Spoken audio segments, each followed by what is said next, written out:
And away we go. Hello, everybody.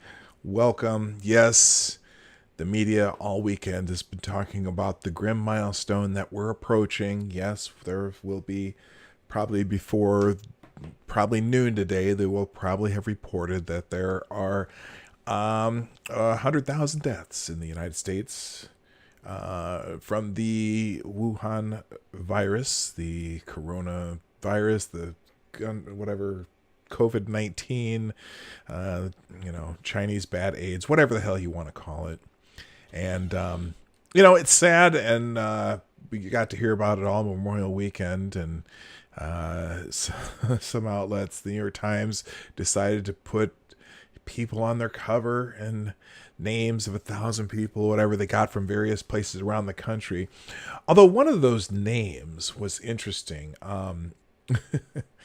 They got a name in there, probably the 5th or 6th name on their list was, I think, somebody from Iowa who, in their obit, not in the obit or in the article about their death, I think they died in a motorcycle accident or a shooting or something. It's something completely unrelated to the virus, but for some reason, COVID-19 was mentioned in the article, and the New York Times put that name on their list of COVID-19 deaths, and now eventually they corrected, I think, on their online version, but it was just crazy. Anyway, today I got a whole bunch of catch up to do. There's a whole lot of things that happened over the weekend, so we'll get into some of those articles, and we'll do our normal Twitter trends and the things we do right after the intro, which is right now. Ladies and gentlemen, coming to you live from the Lucky Dog Studio in a hidden location somewhere in the upper Midwest of the United States of America, it's a brother making his own way, but with all the wrong opinions. Welcome to the Morning Night Live with your host, yours truly, P. Dog Night.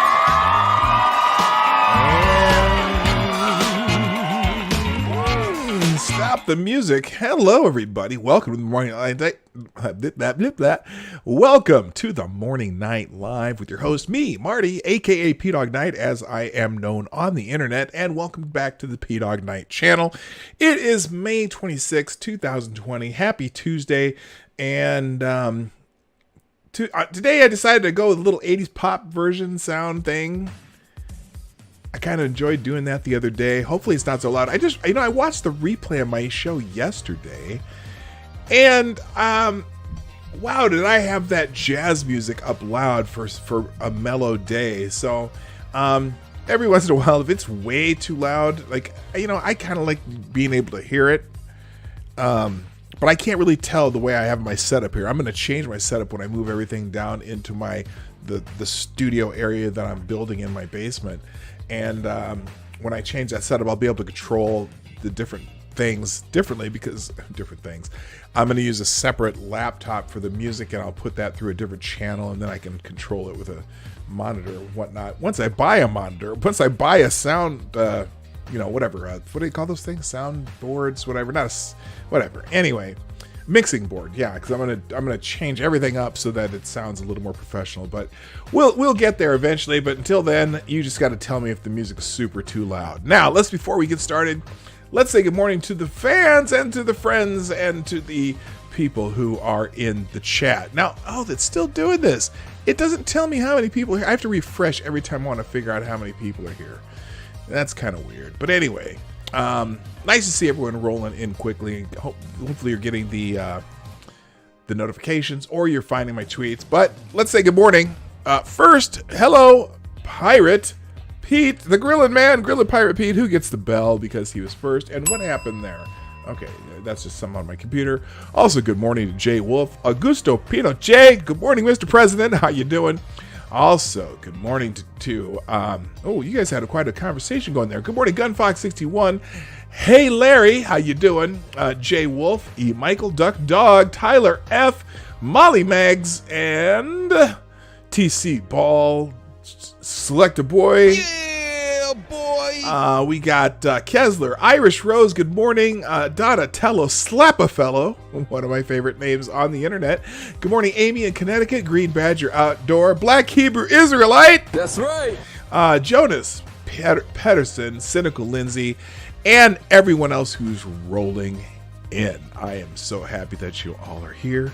And I'm sure there's more coming, but I can never tell because my number monitor doesn't work. I'm going to have to refresh my entire computer, I think. I don't know. Maybe I'll just shut it down and start it and see if it starts working again. Anyway, let's get into some of the news. Now, before wait a minute. I do need to do this real quick. Thank yous to Grillin' Pirate Pete, who sent me some... this deserves a little picture time here. Pirate Pete showed me a little of his grilling from the weekend in the pictures on Twitter here. So looks like you did some chicken and what is that up there? Oh, that's all chicken, looks like. Pirate Pete did some grilling this weekend, and there's the finished product. Every time I do this, my mouth starts watering. Good morning, John, Magda, Smarty Bear, Bill and Bobby. And okay, yeah, every time, Pete, you do this, and I swear to God, my mouth starts watering. Although I did a little grilling over the weekend, too. Lady Boomer and I splurged a little bit and bought a couple porterhouses and threw them on the grill with some asparagus. Some of you saw those pictures and made fun of me because someone said that my pee was going to stink. Hey, I don't want to hear about what my pee's going to smell like. It's just what you do on the Memorial Day weekend. You got to do a little grilling, and also, if you weren't here yesterday, we pretty much did a show all about Memorial Day, talking about. I just read some of the articles on what the holiday means. And, not chicken, it's pork roast cut into fillets. Oh, okay, that sounds good too, man. I love some of that. I gotta get the smoker out because, well, what I do, I have an old gas grill that I use as a smoker. I never bought a smoker, but I only use one burner, and I have made this, I welded this little tray that sits on the burner that I can put chips in, and I just put everything off to the opposite side, and it works almost like an offset smoker. And I gotta pull that out of the garage because we've just been doing grilling. Anyway, enough about that. Also, let's see, anyone else show up here? I'm looking through. All right, real quick too. If you haven't done so already, you guys help the show grow. Please do that by hitting the share button down below there, right, kind of down there somewhere. Unless you're on your phone, and then it's up there somewhere. Or you can follow me on Gabs Bynes Twitter, right over there, at PDogNight, and retweet or repost whatever I put there whenever I put the show out. And if you like what we do, hit the like button sometime during the show. I guarantee that I will remind you of that. And also, if you want to do super chats, the link's in the chat, in the description down below, and right below me, right there, PDogNight.live. Propane grill, I think you mean outdoor lady oven, charcoal or bus. Well, here's the deal, Pete. This is I use that one as a smoker, and look, I love using charcoal. I was gonna buy an offset, and I just, you know what? I'm lazy. I like to be able to turn it on and whatever. So I seasoned up the diverters real good, and it still has the desired effect, and it's it's cheap. What I'm going to buy, I'm not gonna buy a charcoal. I'm gonna buy a I think I'm gonna buy a wood pellet smoker that you can use as a grill too, and then you do it over wood. I see someone else in the chat said no wood all the way. Yeah, that's I'm into ease of use right now. I used to really love using charcoal, and then I had an offset smoker, but you know what? I'm at that point where I just want to, what's that word? Set it and forget it. So that's why the next thing I purchase is going to be a wood pellet grill that automatically feeds and keeps the temperature, keeps a nice long temperature. I just got to find one with a big enough bin. There's a maker here in Minnesota that makes wood pellet grills that has a bin that holds, I think, 60 pounds of wood pellets. So you can run that thing for like, because when I do Boston butts, you know, the pork loins, you know, not pork loins, the Boston butt pork roast.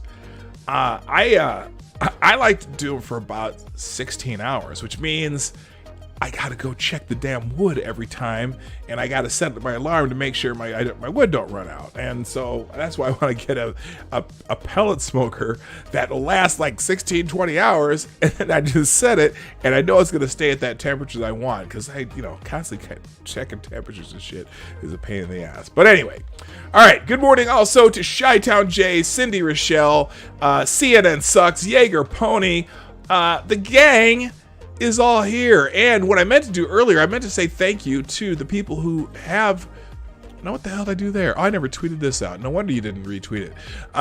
Thank you to Jay Wolf, City Rochelle, Cynical Lindsay, and everyone else who's now going to retweet my tweet because I never hit send. So let's get it started. Now, over the weekend, I don't know if you heard about this, and I don't know if you're familiar with Lieutenant Colonel Alan West. He got into a motorcycle accident this weekend down in Texas, and I know some people might have been worried about him. Oh, Stabbing Joe, E. Michael, John Migda, what is up?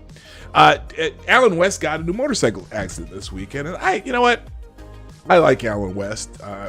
Just one of those interesting, squared away dudes living in Texas. Well, apparently he got in a motorcycle accident, but apparently he is doing okay, and he put this message on Twitter as of, 5:49 p.m. yesterday. Hey everyone, it's Lieutenant Colonel Alan West.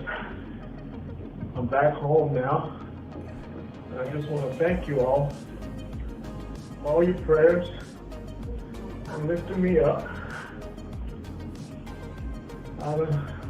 Just thank God that I was able to make it through.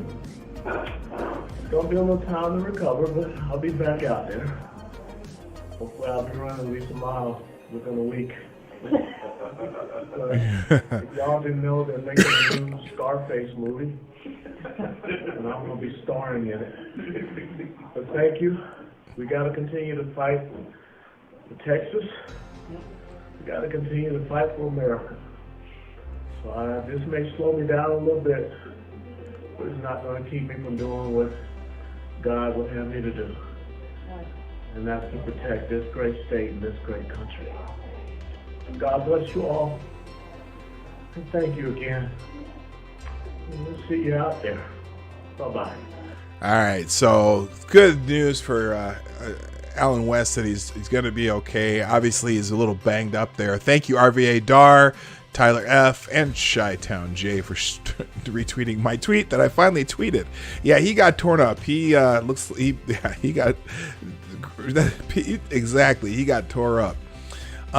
But thank goodness he's doing all right. So good for Alan West. All right, let's get into some of the articles today. My intro on the description today, I'll just read it. Surely today is the day when the United States will record its 100,000th casualty from the pandemic virus from the country that shall not be named. China is asshole. Every news outlet has been letting us know that all weekend, and yet I still don't think many American news outlets are interested in the broader picture.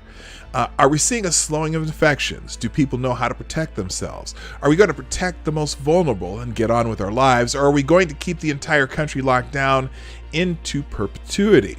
Clearly, the people are getting restless and want answers, and we all want to get back to our normal lives eventually. Will that even be possible? Will our local governments even allow that?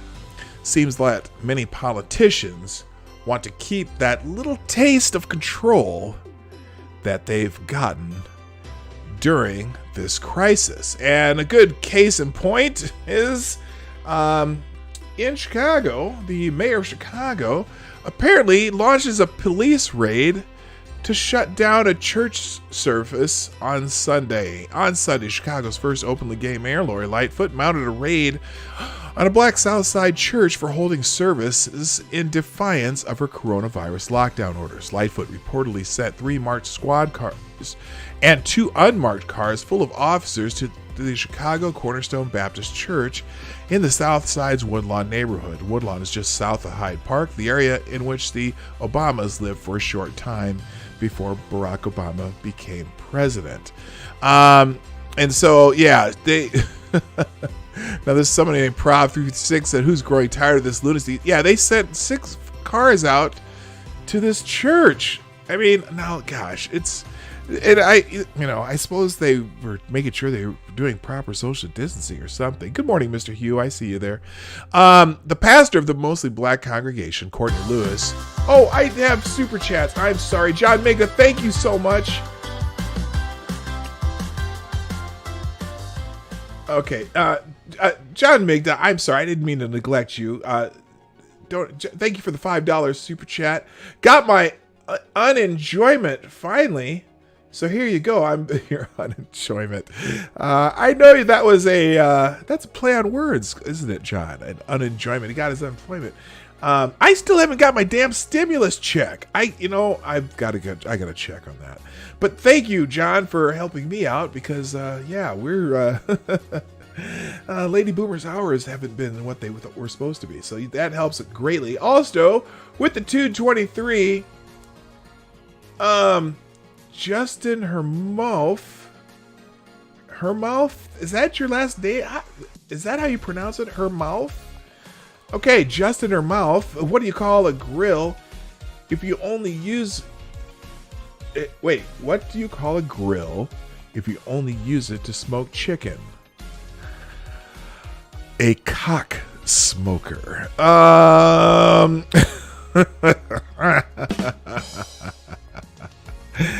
Okay, I don't think generally you smoke the cocks though. I think you smoke the hens, not the cocks. But you never know. I don't know. I was going to say something about a black rooster, but I'm not going there. Thank you, Justin Hermouth. And John Migna for the first super chats of the day. You are greatly appreciated. Okay, let's get back to this article. The pastor of the mostly black congregation, Courtney Lewis, reportedly shut and locked the doors and refused to allow the officers to gain entry to the building. Good for him, Todd Starnes reported. Pastor Lewis told Starnes that he felt like he was confronting the Soviet-style KGB as the officers pounded on his doors and demanded entry to shut the church down. Thankfully, our doors were locked as a normal safety precaution. We take every service to protect our members from escalating violence. In Chicago, Lewis said, the sentry that is usually posted outside the sanctuary to monitor the street during the service also reported seeing occupants of a dark car with tinted windows filming the incident through one open window. All we are seeking is the same consideration and trust that is being tendered toward the liquor stores, abortion clinics, and Walmart, Lewis told Starnes. Lewis is also seeking help from the U.S. Attorney John Lausch. We are trying to follow the laws of man as much as reasonably possible, but when the laws of man conflict with the laws of God, I, as a pastor, have a duty to follow the laws of God, Lewis wrote in a recent letter to Lausch. We will not be intimidated by this overhanded government bully, but we are requesting the assistance of our president and our Justice Department in correcting this grave miscarriage of the law. So people aren't, there's, it's interesting. People aren't taking this shit no more. I don't know. Moving on. Also, Ted Cruz, Cruz and Crenshaw slammed Beto for calling Texas governor's reopening dangerous, dumb, and weak. Senator Ted Cruz fired back after failed presidential candidate Beto O'Rourke called Texas Governor Greg Abbott's reopening plan dangerous, dumb, and weak. Is Ted Cruz with the mic drop? Is This the new Democratic slogan?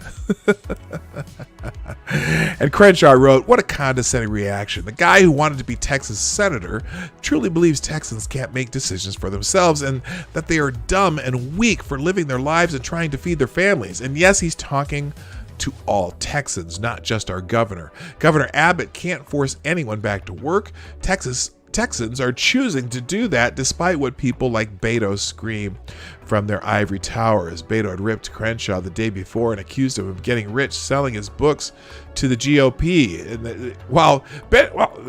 This is O'Rourke. While Crenshaw is getting rich selling his own book to the GOP after being Trump's most reliable enabler in the House, his opponent, Semaphore, Texas, has been helping Houstonians make it through the pandemic. Donate to SEMA and knock Crenshaw out of office. Well, I don't know. Crenshaw's pretty popular down in Texas. And then apparently they say the Republicans Party spent $400,000 buying copies of Representative Dan Crenshaw's book. That's funny. That's a charge they make all the time. I know they were saying that about Dave Rubin's book too, that because he was on the New York Times bestseller, but they're saying, well, who's that? The guy that does something university, Prager. They said that Prager bought a bunch of his books, but you don't get on the New York Times bestseller book list just by having some company buy your books anyway. And they mentioned, and in fact, the fact was that the bulk buy on Dave Rubin's book, it was a bulk buy of 100 books that some group bought, so it wasn't really a big deal. Anyway, moving on. Good morning, Katie did skate. How you doing? And all right, cool. I think I've caught up on people. All right, moving on. What else we got here? Oh yeah, speaking of more governors, as we talk about the lockdowns. Apparently, Whitmer's husband asked for special treatment in getting a boat on the water after she urged people not to go to the area. Report says, it's funny because, what's her name? Christine No, it's Gretchen Whitmer or Pritzler or Bitchler, some people call her. I don't know what the hell her name is. She's had these lockdown orders, and she's saying that people in Michigan aren't allowed to drive if they have a second home and up north, like we say in Minnesota, up north, because a lot of people have homes up north or cabins up north or, places they go up north. Well, apparently they were saying in Michigan they weren't allowing people to do that, and yet they found that at Gretchen Whitmer's property up north in Michigan, apparently there was some activity of cars coming in and out of the property because people who live there full time noticed that there were cars at their property. And apparently there's more controversy because Michigan Democrat Governor Gretchen Whitmer is continuing to face controversy over her handling of the coronavirus pandemic after her husband reportedly sought special treatment and tried to get his boat placed on the water in an area of the state that she specifically urged people not to go to if they did not live there. Detroit News reported that North Shore Dock LLC and its owner, Tad Docker, that's an interesting name, wrote in a Facebook post late last week that Whitmer's husband, Mark Mallory, tried to get his boat placed in the water before Memorial Day weekend in a region of the state that Whitmer specifically urged residents not to travel to if they did not live there. Quote, "This morning I was out working when the office called me. There was a gentleman on hold who wanted his boat in the water before the weekend." Docker posted on his Facebook page, according to the New York Post. Being Memorial Weekend and the fact that we started working 3 weeks late means there's no chance that this is going to happen. Docker continued, "Well, our office personnel had explained to this man, then he replied, 'I am the husband of the governor. Will this make a difference?'" Oh man, if I were that guy, I'd say yes, it does make a difference, sir. We're not putting your boat in the water until the shutdown is over.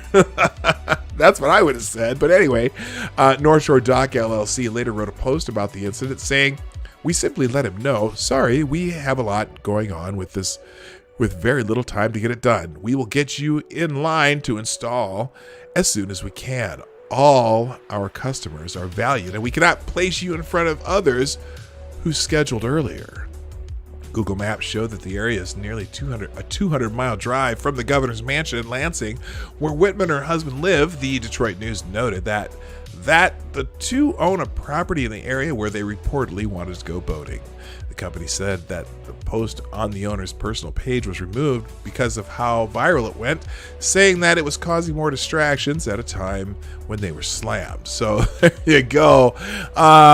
They wanted some special treatment, even though she said, you can't go there because of the koof. If it was, you know what? I don't care if you throw out an extra FTG for Gretchen Whitmer and her husband, because, you know, they're just a piece of work. Yeah, because it was reported like a couple weeks ago that her husband and their kids were seen at their northern property, 200 miles away from the governor's mansion, after she said, you can't go there. Some updated news on the virus itself. Apparently, Wuhan Virus Watch, the CDC says coronavirus infection fatality rate could be as low as 0.26%. I wonder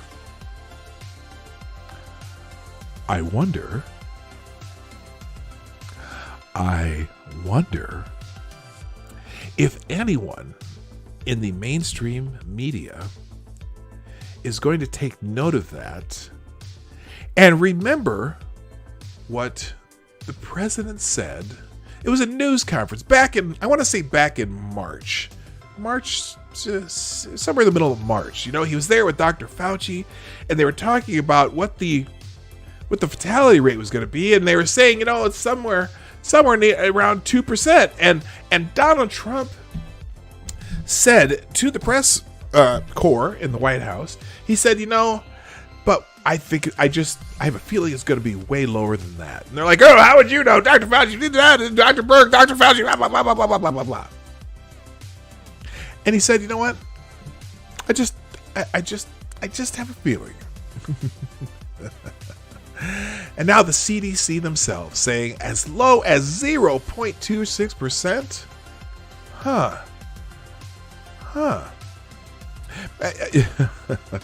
You know, I tried to start a hashtag back during the FISA dust up between Devin Nunes and Adam Schiff, that hashtag Nunes was right. I should just retweet this article out with Trump was right. Wow. Trump was right. With a wow. Hashtag wow. Trump was right. Studies show that patients no longer infectious after 11 days. Wuhan lab admits to having 3 live strains of bad coronavirus. Trump suspends travel from Brazil. The Ninth Circus backs California Governor Newsom's order keeping churches closed. I don't know how they can do that. If you're going to let Walmarts open, you can let a church open. I don't know. It's unbelievable. Anyway, here's the day's update. Feature news from the Centers of Disease Control and Prevention. It appears the agency, once again, adjusting estimates based on real numbers instead of models, because models models are for walking on runways. Anyway, in this case, as it relates to the infection fatality rate, which is more than 10 times lower than initially assessed. Thank you, John Migna. Thank you, John Migna, for another $5 super chat. Thank you, sir. You have a face for radio. Just kidding.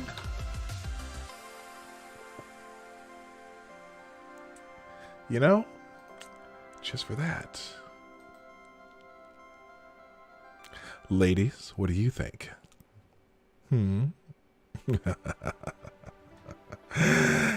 Anyway, thank you, John Migna, for the super chat, I think.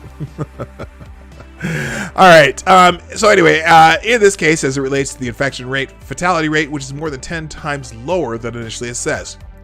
New estimates released by the Centers for Disease Control and Prevention indicate that COVID-19 may have an infection fatality rate as low as 0.26%, a number that is double the seasonal flu, but significantly lower than earlier estimates. Determining the infection fatality rate of the illness has been a critical goal of scientists around the world since the discovery of the disease in late November. Infectious disease experts were shocked at the end of last year and into 2020 at both how quickly the disease spread and how many of those who became ill ultimately died. Your voice is great. Okay, okay, there you go. My voice is, all right. Oh, thank you, Mr. President. Yeah, see, the ladies love me. I just noticed that in the chat. Thank you. You are so kind. Even some of the dudes like me.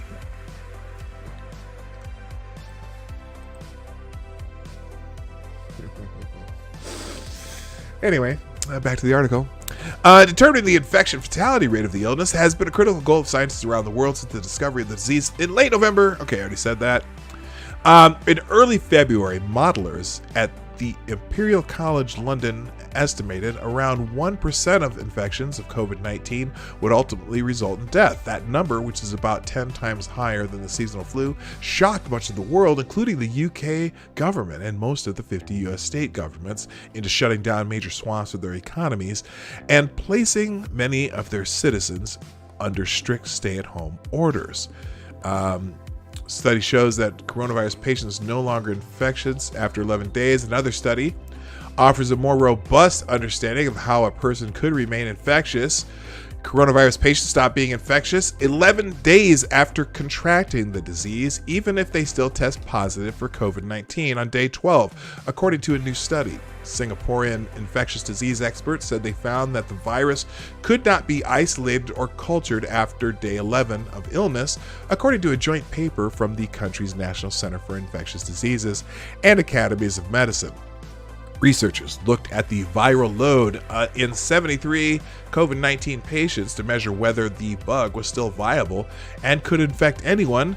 Based on the accumulated data since the start of the COVID-19 pandemic, the infectious period of coronavirus in symptomatic individuals may begin around 2 days before the onset of symptoms and persist for about 7 to 10 days after the onset of symptoms, researchers wrote. So that's interesting because that's so 2 days before symptoms, it is infectious and can be spread. So that's probably why we have so many people who had it. But then again, so many people who've had it have never had symptoms. So you just never know. But apparently it lasts, the infectious portion lasts approximately 11 to 12 days. That's good to know when you're quarantining people. The Wuhan lab admits to having 3 live strains of bat coronavirus. More news about the Chinese lab. China is asshole. Still retaining samples of bat coronavirus, despite the fact the nation's researchers have clearly shown they cannot handle such items safely. The Chinese lab, eyed as a potential source of COVID-19, has admitted having 3 live strains of bat coronavirus on site, but insisted none are the source of the global pandemic. The Wuhan Institute of Virology has since 2004 isolated and obtained some coronaviruses from bats. Its director Wang Yang said in an interview that aired Saturday, according to Agence France Presse. The French press, anyway. Now we have 3 strains of live viruses, but their highest similarity to SARS-CoV-2 only reaches 79.8%, Yanni said, referring to the coronavirus strain that causes COVID-19. The president has also, more news, President Trump has suspended travel from Brazil and to the U.S. as the coronavirus pandemic worsens in South America's largest nation. The president's order, published Sunday, denies entry to all aliens who were in Brazil 2 weeks prior to their attempted entry into the United States. The order takes effect May 28th. at 11:59 p.m. So not for 2 days. Why just not make it effective immediately and deal with the people who are already traveling? I don't understand why they wait 2 days. But anyway, Brazil has rapidly become one of the hardest hit countries in the world, as the World Health Organization warns that the epicenter of the pandemic has shifted from Europe to the US to South America. Now, here's something interesting that I'm going to bring up again and again and again, because this study from Maryland Today, what's fascinating is, so now I'm wondering how much of this outbreak in Brazil is in southern Brazil, because remember, we were talking about this map in this study, and I'm still trying to get a hold of these. I'm trying to get a hold of this professor. If I can, I would like to try and get this guy just to do an interview on my channel, but that's tough to do. These guys are very busy. But how this strain has been basically in this area of the world, of this part of the hemisphere. And it says it's predicting that, well, here, I'll just read this. What tied together COVID-19 outbreaks in the Chinese city Wuhan, northern Italy, Seattle, and elsewhere? And could this knowledge help prepare for or even head off future spread of the disease? Real quick, thank you, Black Hebrew Israelite, for the super chat. Major Beetlejuice is letting power go... Major Beetlejuice, that's Mayor Beetlejuice. Okay, I got it now. That's Lori Lightfoot. Mayor Beetlejuice is letting the power go to through her head. That's right. I wish my niggas would see these Democrats overseers will abuse you if you attempt to leave the plantation. I don't like that plantation language. I'll talk about that another time, though. But That's there you right. go. To preserve your freedom, repeal the 19th because bitches be crazy. That's right. Okay, so real quick on the I used to say this thing about getting off the Democratic plantation, but what I've found, there's a certain faction of black conservatives that I've been talking to a lot lately, and there's a lot of them who say that type of language is a turnoff when you're trying to attract more black people out of the Democratic Party, because it just has what you're saying is that people are too stupid and they're being slaves, whatever. Now I know there's the other side of that, is the Democratic Party thinks they own the black vote, referencing Joe Biden. If you're not thinking, what is it? If you're not sure about the choice between Donald Trump and Joe Biden, you ain't black. That motherfucker, I can't believe you said that. So anyway, so there's a whole bunch of people, though, that we've been talking a lot about this, and it's probably not, and we're trying to teach people that, when we're talking to people who aren't of the same mindset, when you say that they're acting like a slave on a plantation, that's very insulting to people. And so I've kind of tried to figure out some other way to explain the conservative side of the spectrum in a way that, because really, especially with there's a large portion of black people who are conservative, but one of the reasons they won't vote Republican or won't consider a different outlook on politics, one, because we've always done this, and two, because there's a trust issue. And so when you tell people they're slaves, that doesn't actually garner trust, especially from people like me. Anyway, thank you so much, Black Hebrew Israelite. I didn't want to get into that too deep. I'm gonna have that discussion on one of these Fridays. I'm gonna just bring back the dog parks, bring in some guests, and we'll talk about that exclusively, because there's a couple of people I follow that I really would like to talk to. One is Jeff Charles, who writes for Red State, and then and there's a Felicia Cumming. What's it? Felicia Cumming? I can't remember last names, but anyway, we'll have that discussion one of these days on the show. All right, let's get back to this. So anyway, what I was about to say is, so a lot of this has been happening in this band of the Northern Hemisphere. And if you think about it,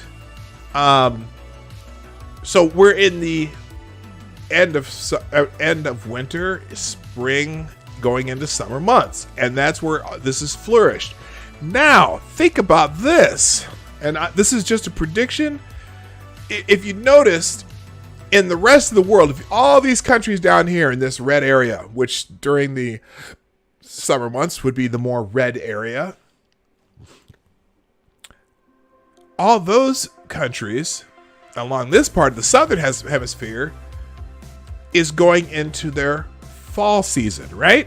What we would, or at least temperature-wise, we would call it the fall season. And so this part of the southern hemisphere is starting to get those temperatures that as this shifts, as the Earth's axis tilts.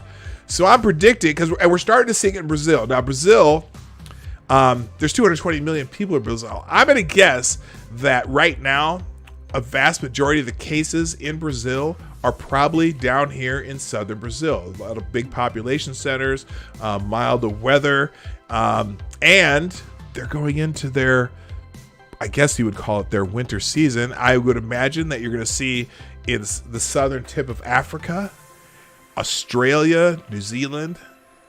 Now, granted, they've had the advantage of already being locked down. They're like a lot of these places are locking down. And you'll also notice that the spread is slowing in this part of the northern hemisphere. A lot of it's due to people being aware, social distancing and things like that. But I also would say that it's slowing down because of the weather. You notice that in Florida and Texas, the southern states, where it was already warmer, did it spread as fast? Are they having as big a deal?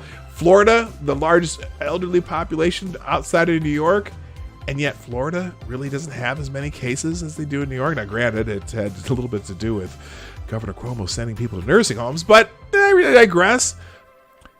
Most of the hardest hit places in the United States are in the northern part where this weather zone is. So that's my theory. They don't have a health system. Well, yeah, that's what I'm saying. It's funny because I've been reading different articles, and people are praising people in these countries for their COVID-19 response. Some of these places don't have you're right, they're third world nations. I know that. A lot of them are. Most of them are. And yet, they don't have the number of cases. That'll explain Canada's delivery. Yes, they're north of that. Same in Russia. Most of Russia is north of that temperate zone. Okay, but now, guess what? All of a sudden, Russia's cases are growing in a larger way. Now, where's Russia? Russia's that cold part. What's happening in Russia right now? The temperatures are getting warmer to be closer to that green zone in most of Russia. So you're seeing cases rise in Russia. You're seeing cases rise in Chile and Peru, southern Brazil, and Australia, New Zealand a little bit too. Now, granted, I know that there's a lot of Australia doesn't reach the humidity that this article talks about, so that might be why some places in Australia may not happen. But anyway, that is my prediction. There you go. Finally, let's see on this one in this article. So anyway, they're restricting travel from Brazil. Also, federal court backs California Governor Gavin Newsom's order keeping churches closed. Of course, it's the Ninth Circuit, so what do you expect?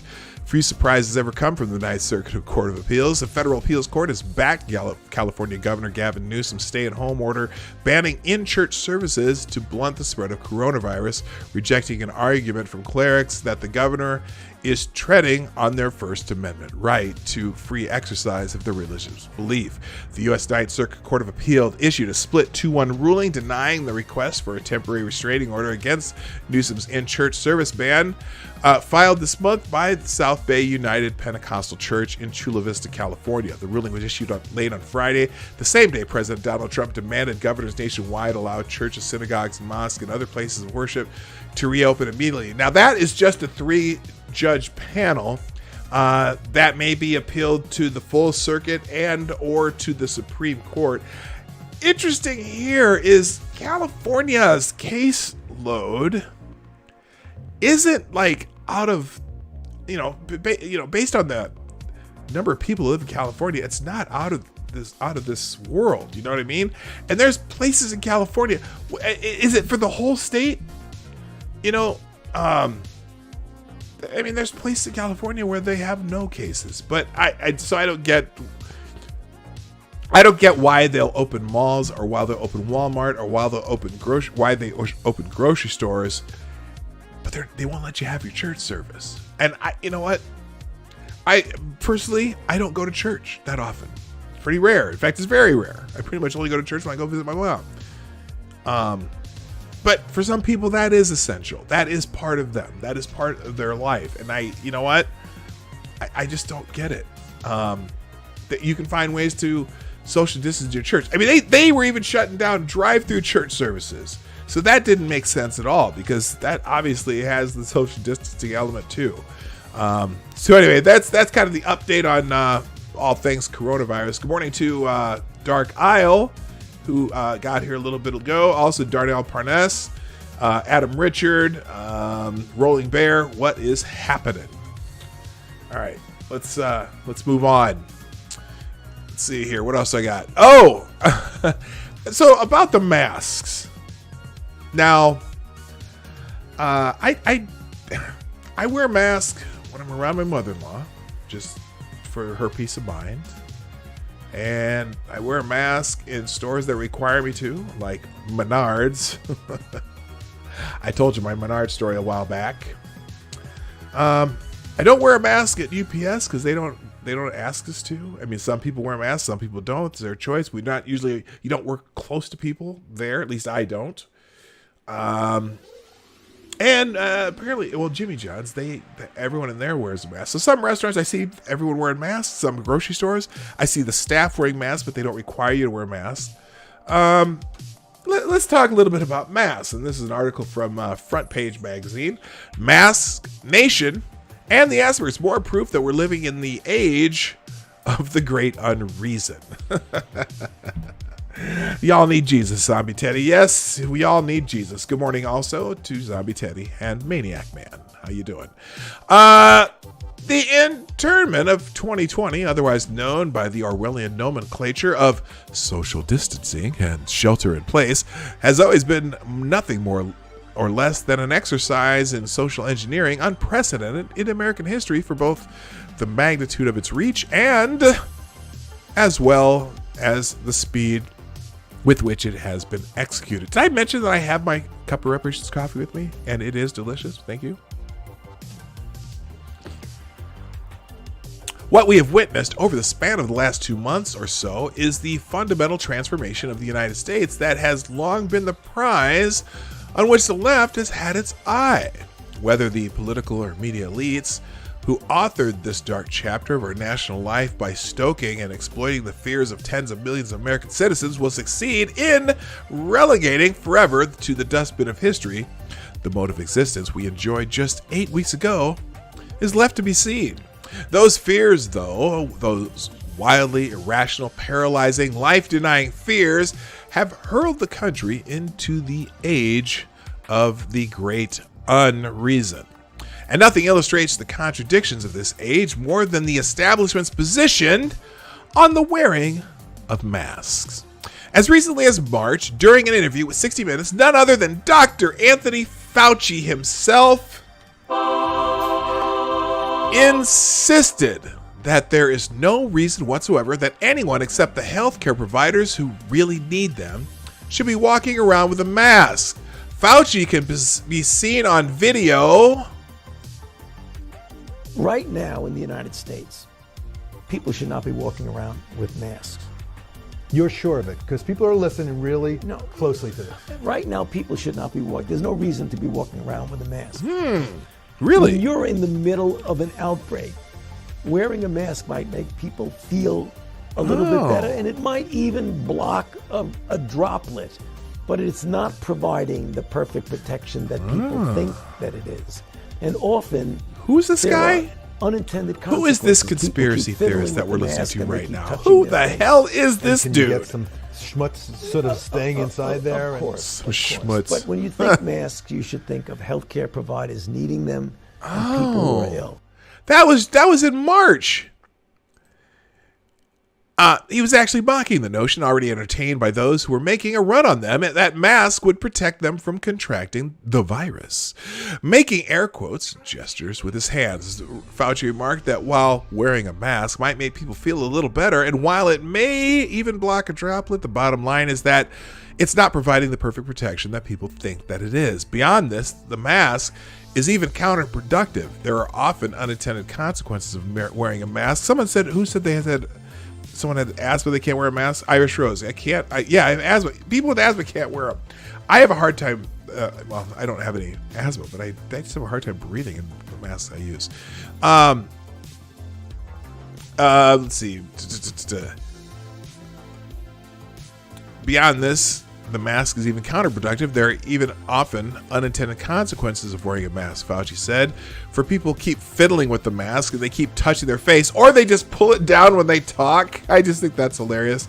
Like in Congress, they'll have someone on Congress on the floor and they'll be wearing a mask, or the reporters in the White House press room, and they'll pull it off their nose to talk or something like that. Or the second the press conference is over, they whip their mask off and start talking to their colleagues. It's just bullshit. Anyway, in other words, masks, as they are continually adjusted, can become breeding grounds for germs. When you think masks, Fauci included, you should think of healthcare providers needing them and people who are ill. Upon that interview, with Dr. Fauci, CBS News posted the following on its website, citing the World Health Organization and the Centers for Disease Control and Prevention.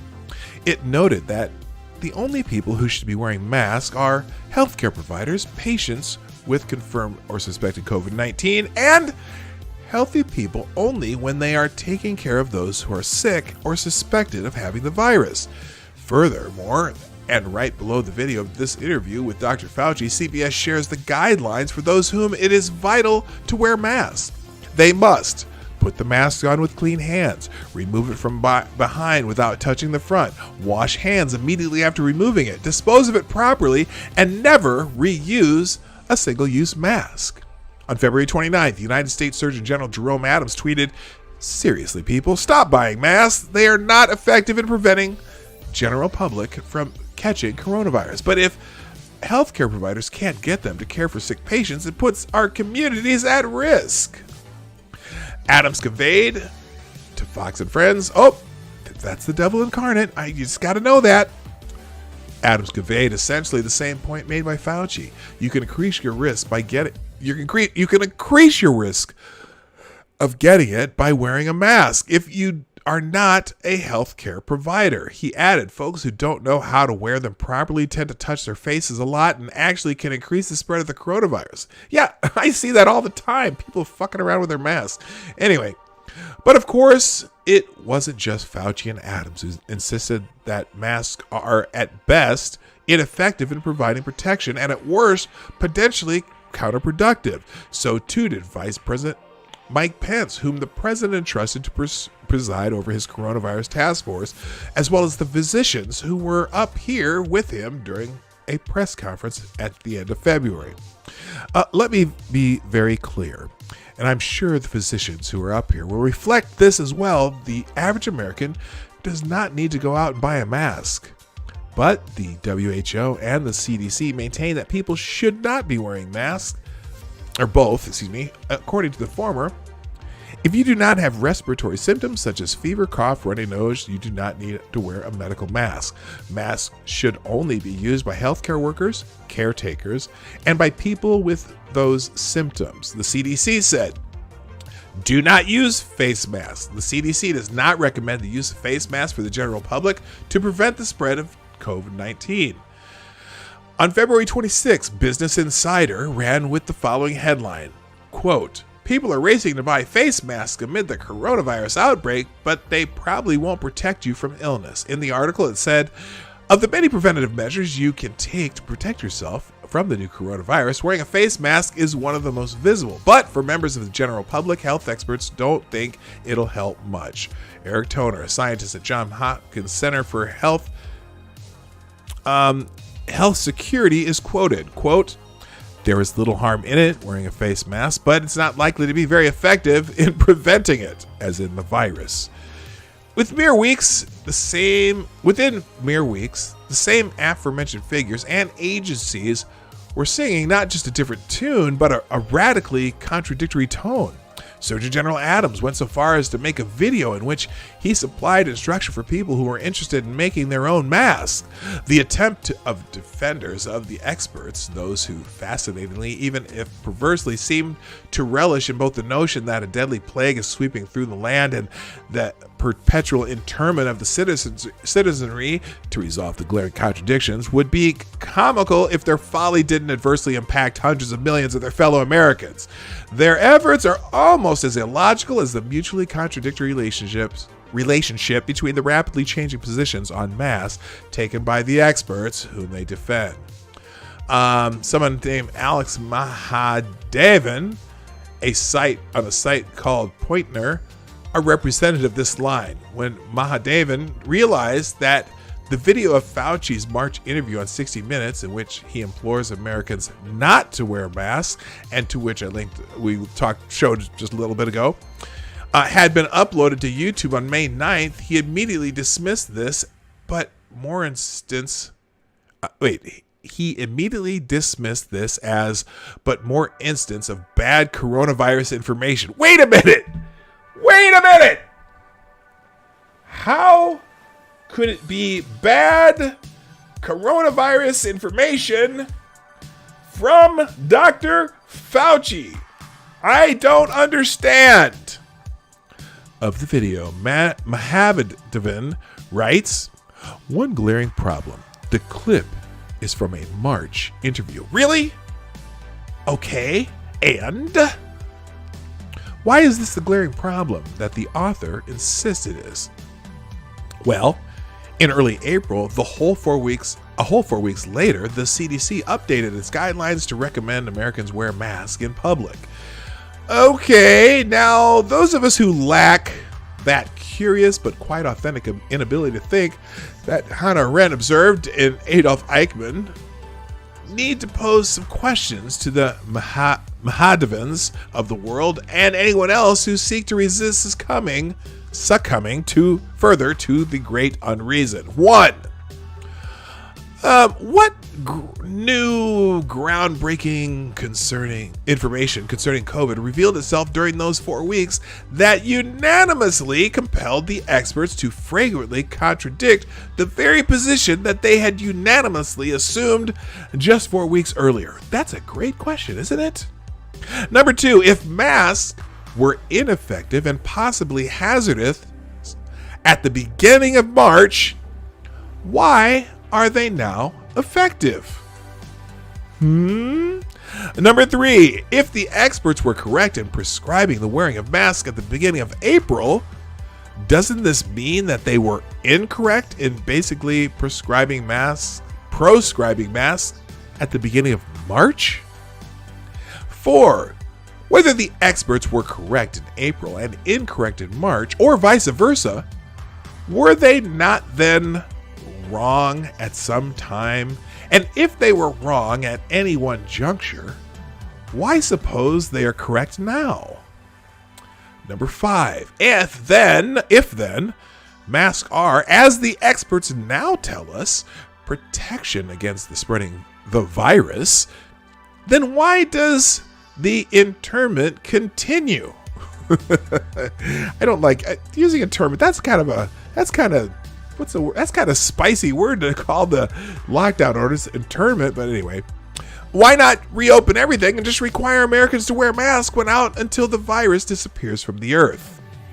And finally, number 6, why is it unnecessary and potentially harmful for people to wear masks at the beginning of March, that time to which Fauci in this interview with 60 Minutes referred to as the middle of the outbreak of the virus?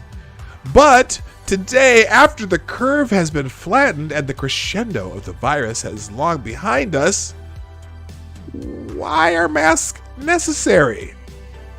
The unwillingness of the true believers in virus orthodoxy to so much as to consider these questions, let alone answer them, proves the extent to which they are immersed in the age of the great unreason. I think that was brilliant. What do you think? Yeah, I just don't get it. They keep changing. They keep changing things, right? They keep changing what they say. Masks. No one needs masks. No one needs masks. And now, 4 weeks later, everyone needs masks. Everyone needs masks. But we're beyond the curve. We've stopped the hospitals from being overwhelmed. And if masks are so great, then why not open everything up? I don't get it. I don't get it. Anyway. We're at the 10:03 mark. Oh, I shut that alarm off. That's why. Okay, I'm gonna roll through some of these a little quicker now because there's some kind of highlight ones I want to get to. I won't go through the whole articles, but they are. Yeah, they keep moving the goalposts. They keep moving the goalposts. Some governors are saying, "Oh, we're not going to open until everyone is there's no chance of it." I don't know. They're losing their minds. All right, so scientific data undermined North Carolina Democrats' governor's slow-rolled opening. North Carolina Governor Roy Cooper, a Democrat, justified a slow reopening of the state on Monday after President Trump threatened to move the location of the Republican National Convention, currently scheduled to be held in Charlotte from August 24th to August 27th, if the governor fails to move more quickly. North Carolina is relying on data and science to protect our state's public health, Cooper said in a statement made in response to the president's comments on Monday. But a look at the science and the data suggests that a complete reopening of the state is in order now. Wow. Protesters who gathered at several locations on Monday calling to reopen North Carolina agreed. Cooper announced on Wednesday that the state would move to phase 2 of reopening, which still prohibits the bars and gyms from reopening and limits gatherings of 10 or fewer on Friday. Cooper said that his phase 2 safer at home executive order will remain in effect till at least June 26th. But anyway, yeah, so the president threatened to move the Republican convention, which I don't know how he would do in such a short time. It's really hard. Well, I suppose a lot of big venues are not too booked up right now, so maybe he could do that. But anyway, there's data that says that North Carolina could be opening up quicker. Moving on, in Washington State. Apparently, Washington State was counting gunshot victims among its coronavirus deaths. Seems to be a lot of that going around. On Thursday, Washington State Department of Health confirmed a report by the Freedom Foundation that they have included those who tested positive for COVID-19 but died of other causes. You know what? We're going to hit that grim milestone day today of 100,000. I would guess that number's inflated by at least 20 to 30%. I bet you it's just there's so many things that have been coded as coronavirus. Look, there's 3,700 in New York right now that we know for a fact were never tested, that they included in the numbers. So that's 3,700. That grim milestone wouldn't be hit by today if you take out those 3,700. We also know that there's states now that are they're going back and saying, okay, did this person die from COVID-19 or did they die with COVID-19? Anyway, the Freedom Foundation original report based on Department of Health documents and statements provided to the foundation concluded that of the 828 COVID-19 deaths reported as of May 8th, 681 or 82% list some variation of COVID-19 in one of the causes of death on the death certificate. 41 or 5% of the death certificates do not list COVID-19 as a cause of death, but indicate it was a significant condition contributing to death.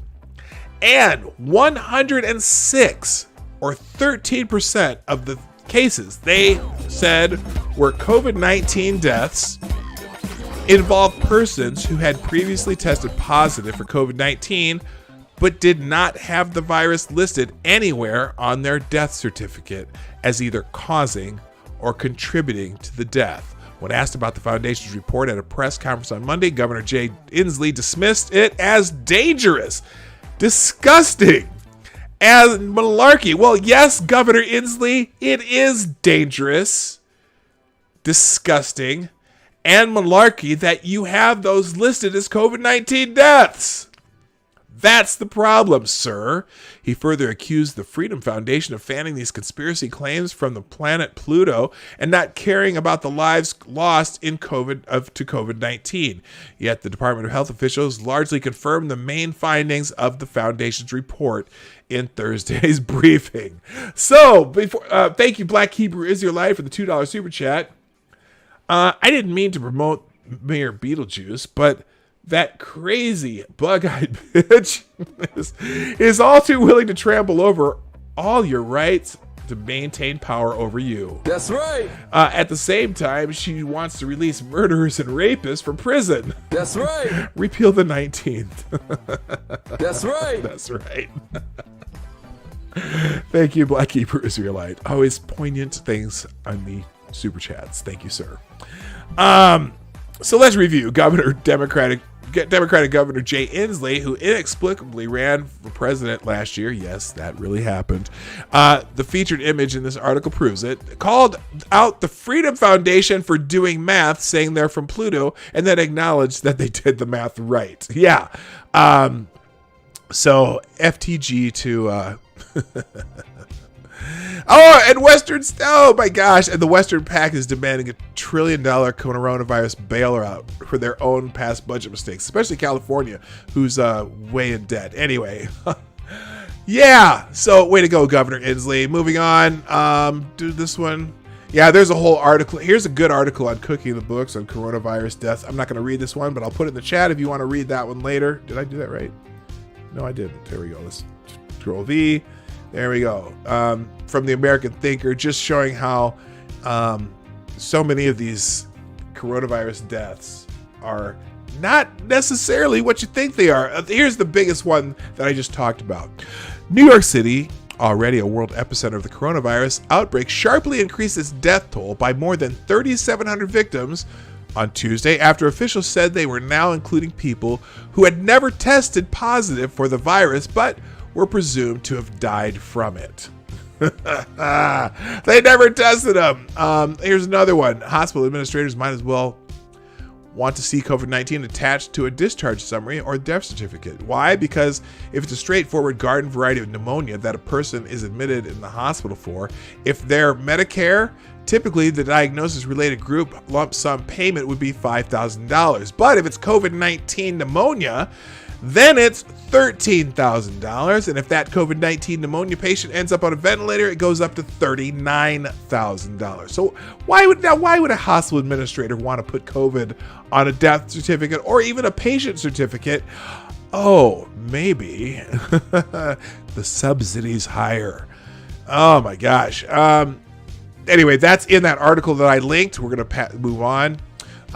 Joe Biden decided to make a public appearance this weekend for Memorial Day. He and his wife Jill out in the nice custom black masks, which is appropriate since it is Memorial Day. Presumptive Democratic nominee Joe Biden made his first public appearance over 2 months on Monday, appearing with former Second Lady Jill Biden near their Delaware home to lay a Memorial Day wreath at Veterans Park. The outing marks the first time the Bidens have appeared in person since Senator Bernie Sanders dropped out of the presidential race in mid-April over 40 days ago, a move that cemented the former vice president's standing as the presumptive Democratic nominee for the 2020 general election.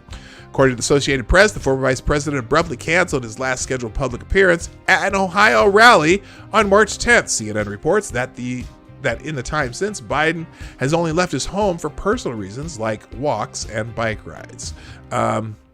Okay, that's more information I need. Also, the president got, Trump scaled back his trips also. The president recently made public and private appearances outside the White House grounds, including a trip to a Ford factory in Michigan and a short golfing trip over the weekend that prompted backlash from left-wing media outlets and the presumptive Democratic nominee himself.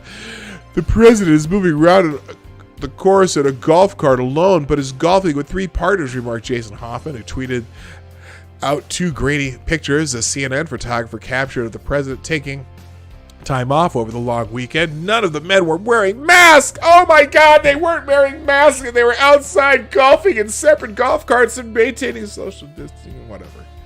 Jesus Christ. You know, it's funny because they opened the golf courses in Minnesota like 2 or 3 weeks ago, because I remember my son came home to get his golf clubs and went back up to the cabin where he's staying with his girlfriend's cabin, I should say. We don't have a cabin. But anyway, so yeah, public appearances. Moving on. Let's see real quick. Let's see. Remember the Florida data manager who got fired, and everyone's saying, "Oh, she was told to cook the books, and she refused to do it, and they fired her because she refused to cook the books for Florida." Because, you know, Florida is doing so much better than some of these other states that have Democratic governors. I don't want to say it out loud, but you know what I'm saying. Anyway, apparently she was actually fired because she received multiple warnings prior to her ouster. Let's see here. Former Florida Department of Health data manager Rebecca Jones was fired for repeatedly overstepping her duties, according to documents obtained by the Associated Press. Jones had received ample coverage for her claims that she was fired for objecting to the removal of data from Florida's public-facing coronavirus dashboard. The data in question has been available to the public since early May. A former Florida Department of Health data manager has received ample media coverage. Okay, that's the same damn line. I hate it when they do that. But the data in question has been available to the public since early May, and documents reported by the Associated Press Sunday show that Rebecca Jones was fired after she repeatedly overstepped her duties as a data manager, despite being warned multiple times about her behavior. A spokeswoman for Florida Governor Ron DeSantis, Helen Ferry, said May 19th that Jones was fired for insubordination, a rejection of her claims that she was fired for refusing to comply with orders to hide coronavirus data from the public. Yeah, they never took it off their website, so I don't even know what she's talking about there. Rebecca Jones exhibited a repeated course of insubordination during her time with the department, including her unilateral decision to modify the department's COVID-19 dashboard without input or approval from the I hate this word because I always say it wrong. Epidemiological team, her supervisors, Ferry said. The blatant disrespect for the professionals who were working around the clock to provide important information for the COVID-19 website was harmful to the team. So the sob story that she was fired because Florida was trying to hide their data and all that bullshit was not true. And we saw Ron DeSantis tear down the media for even running with that story. So anyway, moving on. Let's see. Afghan war vet blasts New York Times editorial accusing military. Did you see this shit over the weekend? The stories the New York Times, the editorials the New York Times decides to run on Memorial Day. Holy shit, what a bunch of bullshit. Anyway, just in time for Memorial Day on Saturday, the New York Times editorial board accused the United States military of racism in a piece titled, quote, "Why does the U.S. military celebrate white supremacy?" Oh, fuck. Pentagon spokesman Jonathan Rath Hoffman tweeted, "On a solemn day for remembering those who have given their lives for our country fighting against tyranny and subjugation, the New York Times has more than 1 million possible stories of the ultimate sacrifice by American patriots that they could tell, but they don't. The Department of Defense is the most diverse meritocracy in the country and the most powerful force for good in world history. We have many stories of valor still waiting to be told this Memorial Day weekend, and instead, this is what you get, the shit you get from the New York Times."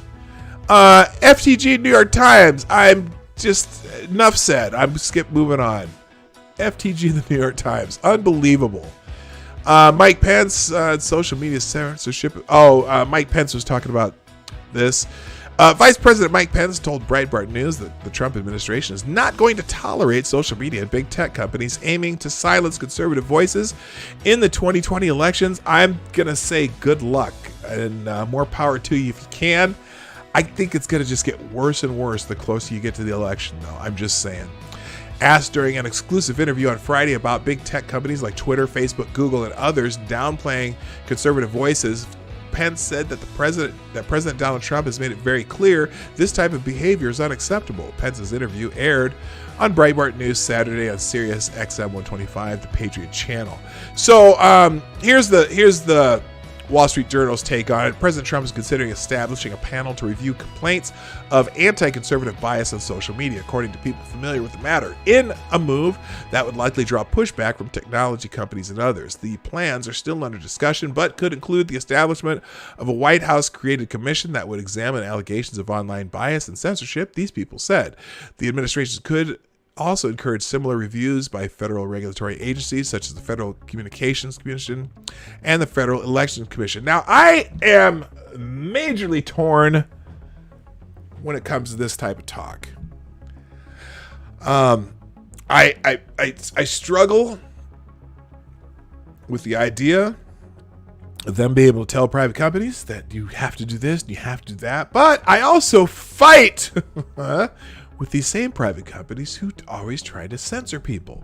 Now, it's fascinating because lately, especially with this coronavirus thing, there are plenty of experts, as we talked about experts before, there are plenty of experts that don't necessarily agree with the orthodoxy that seems to be coming out of most social media, because the social media is pretty much, if the GDC and the WHO says it, they agree with it no matter what. But like on this mask thing, okay, the experts have had two different answers to this, depending on what day you ask them, especially during the peak of the spread. They said no mask, but now that it's coming down, oh, you do masks and blah, blah, blah. Well, if the experts tell you different things, are there other experts who might know some shit too, that might have a divergent opinion that is acceptable? Now, interesting, when they're talking about political speech here. Now, what's interesting about Facebook is that Facebook seems to kind of screw with both the right and the left a lot more. Twitter, they're they might flag some conspiracy theories and shit like that, but Twitter seems to be much more wide open, wild west than Facebook. Facebook is just cracking down on all kinds of speech. I can't believe no one has sued them under that law that publishers versus platforms laws. I'm surprised nobody's tried to sue them on that yet. It's really interesting, but I get nervous anytime you give the government power to control something like this, because guess what? The guys in power, yeah, you like it when they're in power, but wait until somebody else gets in power and see how you like it then. So, like, for example, during the Obama administration, the left, they just loved executive orders, right? They loved it when Obama just said, well, I have a phone and I have a pen. Well, guess what? Now Donald Trump has the phone and the pen, and y'all are pissed off anytime he repeals any of those former executive orders. In fact, what's that thing with the Dreamers, right? That is not legislation. That's a phone and a pen. That's Obama's phone and a pen, right? Oh, Obama. That's Obama's phone and a pen. Well, guess what? Donald Trump used that same phone and a pen to say, fuck this shit. You can get it through the legislature. And now they fight at the courts as though that's a law. I'm surprised the courts haven't thrown that shit out, because it's a phone and a pen. It wasn't legislation. So be careful what you ask for when someone you like is in office, because it's not always going to be someone you like in office. And the more power you give them, the more power the next guy has to do shit that you don't like. I would like the president to have very little power, just sign bills and whatnot, and not really be able to, obviously they are in charge of the Justice Department, that's fine, but don't keep giving them more power. I want to give them less power. In fact, in a way, Trump's executive orders gave up power and said, nope, go to the legislature for this. If you want this, go get it passed in the legislature. Anyway, science has spoken. Doctor from 30 countries agree with President Trump And Brian Stelter. Brian Stelter looks like a fool. Oh, let's see. CNN's Brian Stelter is a fool and said during his program over the weekend, historians will note the thrill in Trump's voice when he announced he's taking hydroxychloroquine despite mounting evidence it doesn't work against COVID-19 and could be harmful. Well, as it turns out, an international survey of thousands of doctors rated that the use of the anti-malarial drug hydroxychloroquine is the best treatment to deal with the coronavirus. Thank you, Maddie. Thank you, Maddie, for the $5 super chat via Streamlabs. It's in the link down below, and it's there in the chat too. Maddie says, phone and a pen. Phone and a pen. They were okay, Obama, but now they're clucking like hens. Oh, that's a rhyme. That's like a rap song. Phone and a pen. Phone and a pen. They were okay with Obama, but they're clucking like hens. I got you. Thank you, Maddie. Thank you. Of 2,171 physicians surveyed, 37% of them said that hydroxychloroquine is the most effective therapy for combating the virus. The survey conducted by the global healthcare polling company Sermo also found that 23% of medical professionals had prescribed the drug in the U.S., far less than in other countries. Outside the U.S., hydroxychloroquine was equally used for diagnosed patients with mild to severe symptoms, whereas in the U.S., it was most commonly used for high-risk diagnosed patients, the survey found. The medicine was most widely used in Spain, where 72% of physicians said they had prescribed it. During the survey, a total of 6,227 physicians were questioned in 30 countries about at least 15 treatments used for COVID-19. Of the 2,171 doctors asked which drug is most effective, 37% said hydroxychloroquine. By contrast, 32% answered nothing. So, and they had another study out, apparently, where they had some other study said that more people were dying of heart conditions or whatever if they were taking hydroxychloroquine. But they always highlight the studies that have the bad and not the good. And I'm going to go back to the study back in 2005 when they had a study where they were testing chloroquine as a prophylactic against the last coronavirus scare we had, known as SARS. And that said that it was very effective as a prophylactic or people with mild symptoms. So, again, it's interesting because it said, again, what did it say here? In the United States, it was mostly prescribed to people with, to high-risk patients. Well, I don't get it. Most common, where outside the U.S., hydroxychloroquine was equally used for diagnosed patients with mild to severe symptoms, whereas in the U.S., it was most commonly used just for high-risk diagnosed patients. So you're obviously, if you're dealing with only high-risk patients, you're going to have, you're more like, for example, the veterans study. Well, they were all super high-risk, severe cases. And in those cases, yeah, a lot of them are going to die because it might be too late for that particular treatment. So anyway, it's just a thought there. All right, I'm gonna have to move on because we're gonna run out of time here. So I'm gonna skip the rest of the articles for the day, and we're gonna get into Twitter trends like we do every day. So let's hit the Twitter. On the Explore tab, the header is COVID-19. Shocker. Wow. COVID-19, Canada makes a deal to produce 10 million face masks. Okay, that's about a 3 or 4 day supply, but anyway. Prime Minister Justin Trudeau announced that Canada signed a contract with General Motors to make 10 million face masks. Okay. Also helps offset COVID's impact on the auto sector. Okay, I see what you're saying. Let's see what people reply. Should have done that in March. Every world leader is getting shit from their own constituents about this and taking a beating. And I'm going to repeat what I say quite often. It's not the president's fault that this happened. It's not Governor Cuomo's fault that this happened. Although but you may say that there's actions they have taken that were right or different or wrong at whatever at the time they made them, but they were trying to make the best decisions they could at the time based on what they knew at the time. But there is one country that you should be having some issues with, of course, and that might be China is asshole. And that's that. All right.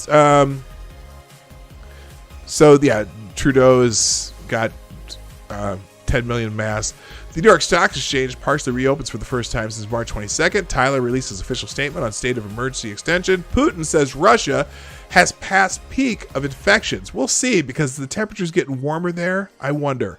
Latin America's largest airline files for bankruptcy. Scotland's first minister says people with symptoms will be asked to book in for a test. I don't know what that means. Schedule a test. Face mask, elbow bumps, and all. New York Stock Exchange floor is open for the first time since March 22nd. Thailand's official explanation for extending a state of emergency till end of June is that COVID-19 infections are still active in many nations. Easing decree in Thailand too soon may prevent government from reacting effectively. We'll monitor situation closely. That's interesting, that because Thailand has not been hit real hard. But if you want updated news, you can go on Twitter. I'm going to go ahead and move ahead since I'm almost out of time here.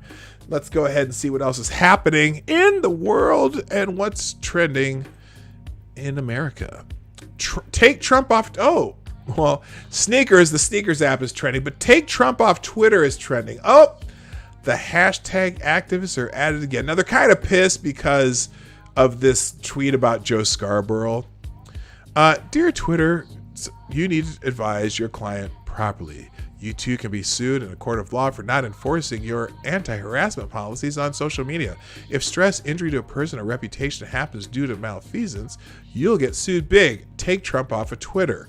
And this is why they're pissed, because he... now, Stab and Joe Scarborough, if you're still here, pay attention. So Trump tweeted this, but it was a few days ago. The opening of a cold case against Joe Scarborough was not a Donald Trump original thought. This has been going on for years, long before I joined the chorus. In 2016, when Joe and his wacky future ex-wife Mika would endlessly interview me, I would always be thinking about whether or not Joe could have done such a horrible thing. Maybe or maybe not, but I find Joe to be a total nut job, and I knew him well, far better than most. So many unanswered obvious questions, but I won't bring them up now. Law enforcement eventually will. That is related to the woman that was found dead in his office with head injury. And, this is one of those times where perhaps it'd be a good time to take away the phone for a couple days, just let him cool down, but that's how it is. Anyway, obviously the hashtag activists are out. Take Trump off of Twitter. Kamala Harris said something about it, about getting him suspended. It's Tuesday, and the President of the United States is once again insinuating that a private citizen committed a crime. Also, this marks the first time Donald Trump and the original thought has ever been used together in a sentence. Okay, whatever. So anyway, people are mad about that, and this is Trump's breach of decorum that sometimes goes a little far, even for me. But you know what? I still don't necessarily mind that he's a jackass. Amy Cooper's trending. Amy Cooper is the woman who was walking her dog in Central Park, and apparently she decided. Well, first of all, the guy. Okay, so this is Amy Cooper. Now, they found her name and found out where she works and is demanding that she be fired. And this is the video from the person that she encountered. So here's the video of Amy Cooper and what happened. Now, this is only part of the story, but here's the part that got videoed and got sent out on Twitter and went viral a couple days ago. Would you please stop? Sir, I'm asking you to stop. Please don't come close to me. Sir, I'm asking you to stop recording me. Please don't come close to me. Please take your phone off. Please don't come close to And me. I'm taking pictures and calling the cops. Please call the cops. Now, please call the cops. I'm So gonna she's an African American man threatening my life. Please tell them whatever you like. Excuse me? Now she takes her mask off. What? She takes her mask off and talk on the phone. She talks to him without the mask, but she has to take it I'm off. in a ramble, and there is a man, African American, he has a bicycle helmet. He is recording me and threatening me and my dog. Now, there's where she fucked up. Okay, there's where she fucked up. There's an African American man, and he's recording me, and he's threatening me and threatening me and my dog. Where did this man threaten her and her dog? Now, again, we didn't see what's beforehand, but he tweeted something about it. But here it is, and she continues. African American man, I am in Central Park. He is recording me and threatening myself and my dog. No, he's not threatening her. He's standing away. She walked up to him. I'm sorry, I can't hear you either. I'm being threatened by a man in the ramble. Please send the cops immediately. I'm in Central Park in the ramble. I don't know. Thank you. Okay, so she's an asshole, straight up asshole, and I hope she. Well, I don't know, animal cruelty. I have dogs. My dogs squirm, and you don't mean to choke them. You just. But she's not doing a real way. She should have had the dog on a leash as soon as she wanted to talk to the man, and she had the fucking leash in her hand. So if you have a dog and you're trying to talk to somebody, don't sit there choking your dog while you're trying to talk to them. Now, so people are calling her the Super Karen, and they found out her name and where she works, and she works for, I think, some mutual fund company. I can't remember which one. So the whole thing, fire Amy Cooper, was fire her, and Amy Cooper's trending all over Twitter. And she says, now, here's the thing, America in a nutshell. Amy Cooper is only mad because she didn't get to see an on-demand lynching. Oh my God, cops in Minnesota murdered a black man yesterday, and that's what Amy was hoping for in her situation. Hold up, I gotta find out what the hell they're talking about here. I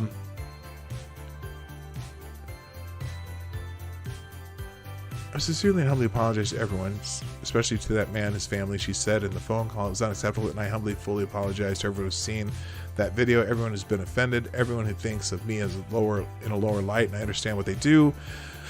When I think about people, I don't know what this one in Minnesota is about. I'll have to. Oh, this is her. This is her, actually. She apologized. When I think about the police, I'm such a blessed person. I've come to realize, especially today, that I think of the police as protection agencies. And unfortunately, this has caused me to realize there are so many people in this country that don't have that luxury. Well, I've never had a problem with the police, but whateshe would have to prove when they got there that he was threatening her, and there's no evidence he was threatening her.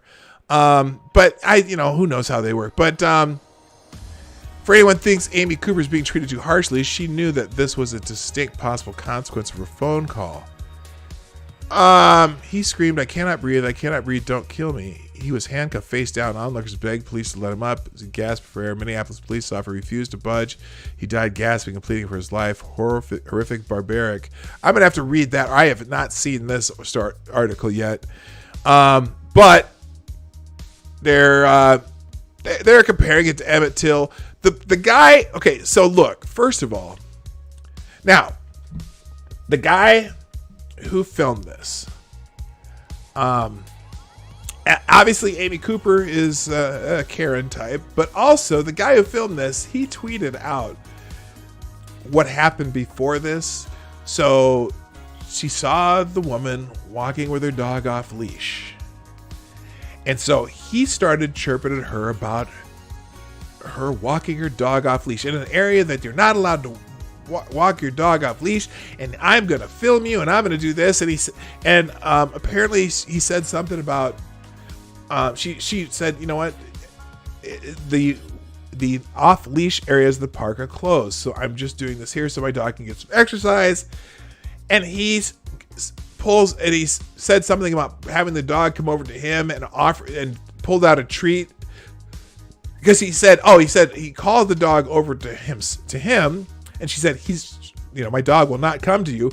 Oh, and he says, well, I have treats just for situations like this. And he pulls out a treat and summons the dog to come over to him. Now, this guy was also being a Karen. Okay. I'm sorry. If I'm walking my dogs, and I'm going to give you advice.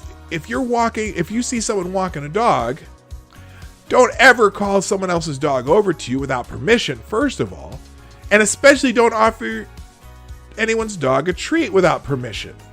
This guy was being a Karen too. He was going to record her walking her dog off leash in that part of the park, which was really none of his business either. Now, in the end, Amy Cooper here is a complete and utter asshole, because her calling the police because the guy's recording her rather than just walking away and stop being a dumbass. She was being a dumbass. Now it's interesting because Templeton funds, I think. So anyway, now they're comparing to this case in Minneapolis, which this shouldn't be. She needs to, first of all, she needs to be charged with making a false police call, and he needs to stop being a Karen himself. But people are mad because she was only placed on administrative leave by her company, who is investigating the incident. She wasn't working for her company at the time, but you know what? People are trying to get her canceled, get her fired, whatever. I have mixed feelings about that, but she definitely is an asshole. Anyway, moving on. Tuesday thoughts, Tuesday vibe. We're skipping all those. Stevie Nicks is trending. Why? Happy birthday to Stevie Nicks. Again, of course, the requisite Denzel posting anytime someone mentions a name. No, Stevie Nicks is not dead. It's just her birthday. They had Fleetwood Mac, everyone sang lead at one time or another, but she was the prolific singer, one of the lead singers of Fleetwood Mac, and also had a great solo career. Happy birthday, Stevie Nicks. Jada's trending. Which Jada, though? Which Jada? Everyone calling Jada stupid. We all done been there. At least she's stupid over nigga with dollars and not... What? Who is Jada? Okay, this is some pop culture thing that I don't care about, so I'm going to move on from Jada. Let's go on. We're going to go on Eric Garner. All right, so I'm going to have to do a whole thing on Eric Garner. Apparently, the cop in Minneapolis, 6 years later, a black man tells Minneapolis police, "I cannot breathe," before he dies.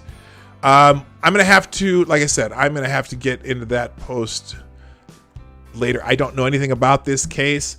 Eric Garner's case is probably not anything like this case. As you know, my opinion, well, some of you may know my opinion on Eric Garner. Eric Garner was not choked to death. But he didn't need to die either. He died because the governor of New York decided that they were going to crack down on illegal cigarette sales, and so his police were just doing what they do. Now, when he had his altercation with the police, had a severe asthma attack and died of a heart attack. But in any case, in fact, I can show you. I run you the video slow motion showing you that he was not choked to death.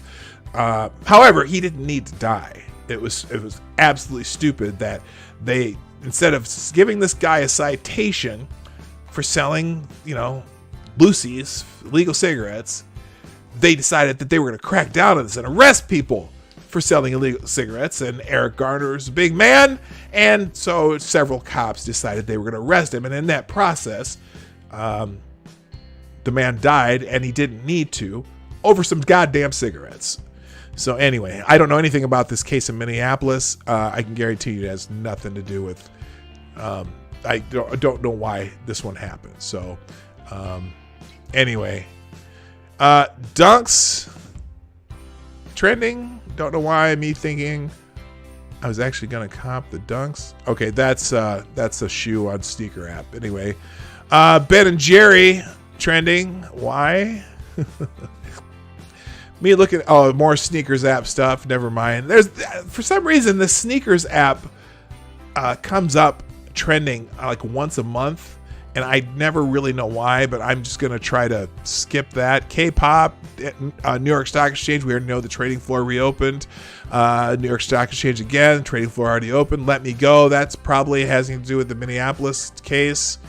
No, it's not. It has to do with something K-pop, so we're going to skip that too. Minecraft Dungeons. Players share their first impressions of Minecraft Dungeons, a new game version of Minecraft that's coming out. So if you're into gaming, check that out. K-pop, more of that. More Amy Copper. Someone spelled their name wrong, or maybe that's just a pun. Tuesday tip, Trivia Tuesday, Modern Golden Girls episodes. What? It Was Always Me, and okay, these are all K-pop things. So that's it for today, guys. I can't do any more. Oh, I didn't even have it on the screen.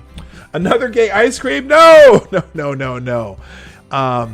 Anyway, so ladies and gentlemen, thank you so much for being here today on the Morning Night Live. I'm here Monday through Friday, 10 o'clock Eastern, 9 o'clock Central, 1500 GMT. Before you go, if you haven't done so already, hit the like button.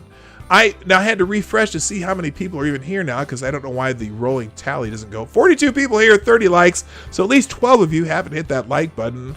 And, hashtag, yeah, you know what? I'm running a little bit too late today, so I'll get back into the hashtag tomorrow. Maybe I'll do that first tomorrow. Or maybe I'll just, we'll do the hashtag first tomorrow. If I forget, remind me in the chat. So, because I really do got to go, guys. Anyway, ding for the last new person. What last new person? Who's the last new person? I'm sorry. By the way, I haven't kept up with who's here. I see Check Your Logic strolled in. Cindy, I saw you were Kyra Alexander. How you doing? I see you there too. Kessler, I think you were already here. BG, what's up? And and Amy in Connecticut. What's happening? So anyway, I gotta go though, folks, because it's just that time. So anyway, thanks for being here. Hit the like button on the way out. I have a most blessed day. My name is P Dog Knight, and I am out of here. Bye-bye. Hey, this is P Dog Knight, and thank you for watching today on the P Dog Knight channel. If you have an observation or remark you'd like to make about this video or my channel, I absolutely welcome you to write it in the comment section down below. I really look forward to hearing from you. And before you go, if you like what you saw but you're not already subscribed, please make sure you hit the subscribe button and definitely click that bell that pops up afterward so you'll be notified when I post new videos or when we go live. I broadcast my live show, The Morning Night Live, Monday through Friday at 10 a.m. Eastern, 9 o'clock Central. A special thank you to all supporters of this channel who share our videos on social media and who make donations through the Streamlabs link, which is also in the description down below. Thanks again, and until next time, I'm P Dog Knight, and I'm out of here.